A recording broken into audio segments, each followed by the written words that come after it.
Welcome back to Guide with Samuel. Today, I'll show you how to connect Google Calendar to Zapier so you can automate your schedule and stay organized effortlessly. First, log into your Zapier account and go to the My Apps section on the left sidebar.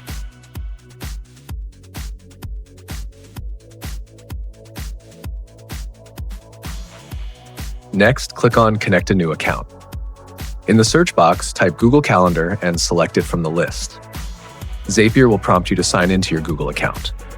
Enter your credentials and grant Zapier the necessary permissions to access your calendar. Once connected, you'll see Google Calendar listed among your connected apps. Now, when creating a Zap, you can select Google Calendar as a trigger or action app.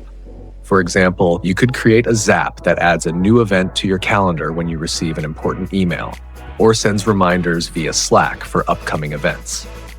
Remember to test your connection by setting up a sample Zap and running a test event to ensure everything works smoothly. Connecting Google Calendar to Zapier is a simple way to keep your day running smoothly through automation. If you found this helpful, don't forget to like and subscribe to Guide with Samuel for more helpful tutorials. Thanks for watching.